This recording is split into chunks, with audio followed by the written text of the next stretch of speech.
10 gennaio 2014, benvenuti alla Stella Azzurra. Oggi per la Lega Calcio a 5 la partita tra SMC e Football Ostiense. Sulla lotta di destra la palla per Benedetto, poi con un rimpallo il mancino, è 1-0 SMC, Simone Benedetto sigla la rete dei suoi e vantaggio.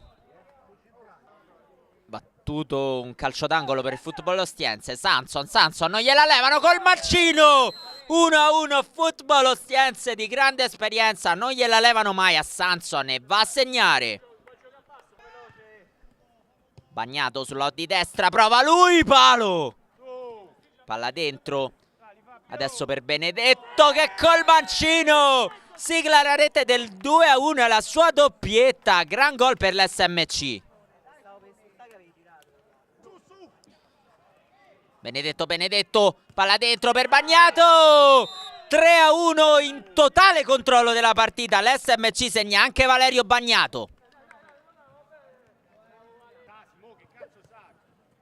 Palla verso Battisti col destro, male il portiere che non riesce a respingere, questa è la rete de 3-2, si riporta sotto il Football Ostiense. Samson prova a girarci, un po' di difficoltà, poi col mancino, palo. Neancora l'SMC, sempre in attacco, adesso palla che arriva a Paradiso col mancino, poi un difensore la devia e poi con il destro Fabio Paradiso, questa è la rete del 4-2, adesso partita decisamente in discesa per l'SMC grazie a Paradiso. La recupera Bagnato ha davanti a sé il portiere, la piazza!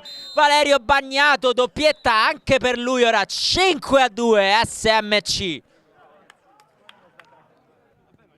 Calcio d'angolo battuto veloce per Samson, un po' di difficoltà a girarsi, poi col destro, palo, porta stregata. Palla dietro verso Samson che riesce a dribblare il suo avversario e col destro stavolta buca il portiere, doppietta anche per lui, è il gol del 5-3. Ma ecco che arriva il triplice fischio dell'arbitro che fa calare il sipario anche su questa giornata di Lega Calcio a 5, una vittoria per 5-3 da parte dell'SMC sul Football Ostiense. 20-25 anni di media di differenza, soprattutto quello che conta alla fine. Poi noi eravamo un po' rimaneggiati, loro molto peggiori di noi. Comunque sarà una bella partita, tirata fino alla fine, insomma. Sì, effettivamente potevamo chiudere da prima, abbiamo avuto tante occasioni sprecate, oggi avevamo tante assenze, infatti un pochino abbiamo sentite fisicamente, per fortuna siamo riusciti a vincere.